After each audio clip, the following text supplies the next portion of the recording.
There's nothing worse than tunneling in a candle and all the wasted wax and fragrance that goes with it.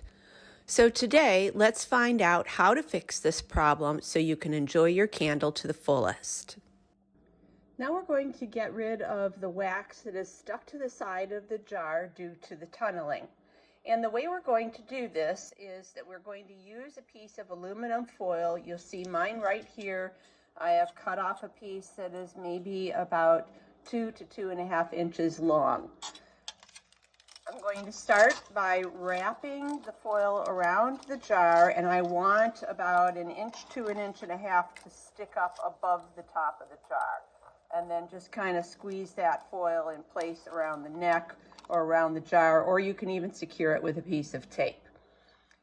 Then you will push down, gently push down the top of the aluminum foil so that it's covering the sides of the candle, but it's leaving a hole.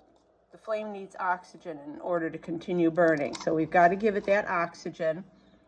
And when the aluminum foil is bent down over the top of the candle like that, it is going to force the heat to distribute evenly, and it's going to melt that wax that is stuck to the sides.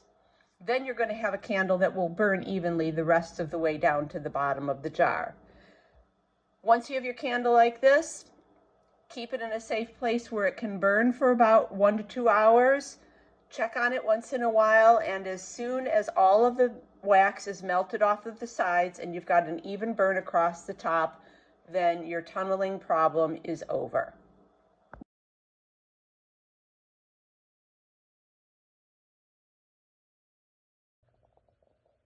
It's about 45 minutes since I lit this candle, and if you look on the inside, you can see that all that wax that was stuck on the sides is almost completely melted down for an even burn. There's just a little bit more on there, so I'm going to let it go for another 15 minutes or so and check it again.